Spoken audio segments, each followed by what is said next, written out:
Moving on here, music icon Gloria Estefan is taking the spotlights on Facebook Watch. The star launching Red Table Talk, the Estefans, along with her daughter Emily and her niece Lily, with no topic off limits. Joining us now is Gloria Estefan herself, music icon, 7-time Grammy winner, and host of Red Table Talk, the Estefans on Facebook Watch. Gloria, so great to have you on the show with us today. When I saw the first promo for your version of Red Table Talk, I got so excited. What made you want to do your own edition of Red Table Talk? Well, thank you so much, by the way, and I'm so happy to be with you. You know, when they approached us a couple years ago to invite me, my niece Lily, and Emily on the show, I was already a huge fan of this groundbreaking, innovative series. And I really do believe that we need more communication. I think, especially in this recent past, we've seen how, because people have the ability to write whatever they want freely and put it out there for everyone to see, I thought it was important to go into the things that we really need to talk about. And, you know, after a life of experiences, and my niece has a life of experiences, and Emily starting out, but growing up around this entire world of celebrity, we were excited to bring this to, you know, the Red Table Talk community and fans that have already been built through the years, but also to a brand new audience, because a lot of Latinos are going to watch us. I know they're very frustrated that the show's in English. I scrutinize the, you know, the subtitles to make sure they're correct. But still, the idea is to get, you know, into those Latin homes, and any home, really, any culture, because it's a worldwide show through Facebook. Yeah, and Gloria, I understand that no topic is off limits for these conversations that you're having, but you get into very intimate details, very personal stories. Is there a process involved of understanding with your daughter and your niece what you do want to talk about in advance? Are there any lines that you want to draw? What really is that process in determining what you want to discuss on the show? The only line we drew for this series, because we were really trying to introduce ourselves, and that's why we chose particularly personal topics, because we wanted people to understand that we were going to stay true to what Jada has built, and Gammy and Willow. And the only way to do that is to share actual personal things. So fortunately, in the past few years, you know, the loss of my mother really led me to use, you know, therapy as a really important tool. I studied psychology. I was going to be a psychologist myself. So I had never needed it up until this point, but I got to tell you, that loss was so huge. And at the same time, Emily was coming out and so many things were happening simultaneously that the therapy did help the three of us. My niece went through a very painful divorce. I got her and her family into therapy thinking it would help them, and it did. The only topic off limits was politics for this series, this first 8-parter, because we really want to be uniters and find common ground and things that we share as human beings. One day that might be an interesting topic, but for this series, we purposely wanted to avoid getting into the weeds in that one. Yeah, and Gloria, one of the topics that has come out is your daughter coming out and the conversations that you had around that, a lot of complex emotions involved.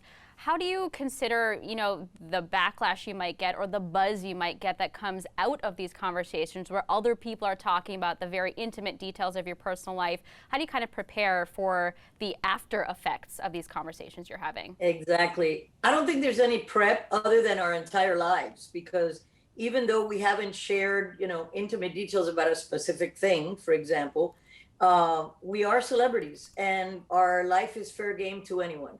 So we really, there's been many moments in our lives that people weighed in, and, you know, and before, you know, there was social media, it wasn't as easy because they'd have to write a letter to the editor and get chosen. But nonetheless, that comes with being a public figure. And we know that there's going to be people that fall on both sides of anything that we might talk about. We're ready for that, because what we're sharing is we're hoping will help other people not feel so alone, and, you know, realize that communication is key for us to get along better as a world and as people and as different cultures, religions, whatever. Communication is key, and we're hoping to have civil but emotional communication, because I always tell my daughter and everyone around me, you can't fake real, and people can feel it a mile away. So we went in there and we literally had a 2.5-hour conversation. They would have to shut us up. It got synthesized down to what you see on the red table, but it was just a freewheeling conversation Nobody is getting censored, nobody's getting shut down, and that's what really attracted us to the show. And Gloria, you have said before that the Latino community is not monolithic, even though a lot of different entities might treat it as such.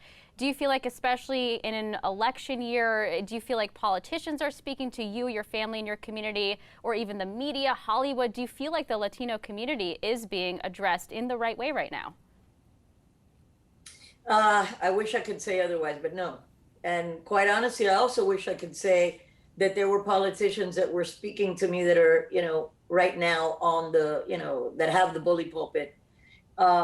It's hard because whenever there's an election, people get very polarized and the atmosphere tends to be divisive, and a lot of, fear is used to get people to the polls for either side, or so those things are kind of tough. But we are definitely underrepresented in Hollywood, on television, and on radio, everywhere. I mean, we will be 25% of the population Latinos, or Latinx, or Latina, however you want to call it, by 2025. Yet we're 4% of the representation in the entertainment industry. So there's a lot of ground to cover, and advances to be made, but one step at a time. I think the more we're out there with a public persona and something to offer, the better it's going to be for all of us. Yeah, and Gloria, looking into the entertainment industry, obviously a lot has changed and will change, perhaps permanently, about live performances, especially with your experience looking into the future. What are you most excited about the future of live performances, whether it's VR, we've seen concerts within gaming environments. What are you most looking forward to how we might have to adjust in light of this pandemic? You know what? I have recently become a VR user to play with my grandson during COVID, because we could literally be in the same room of a game like Sculpt VR and be creating things and talk to each other and be there. So I can see a very exciting future in that, but nothing is ever going to replace the body to body energy you feel in a live concert. I am confident that probably within a year or two at the most, that we will get things under control enough where we feel comfortable to be able to get together again in big groups, because that's always the best way. Human beings love to share events and experiences with each other. That's why movies, are important. Even though we all have great systems at home, there's always something about it, experiencing together as human beings, and especially music. So I'm looking forward to that coming back.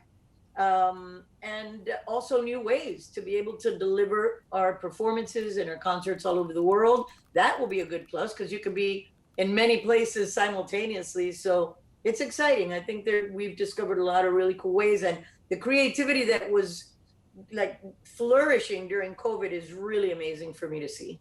Yes, it certainly is. Gloria, so well said. We really appreciate your time today. Congrats on all your successes. That's Gloria Estefan, music icon, 7-time Grammy winner, and host of Red Table Talk, the Estefans on Facebook Watch.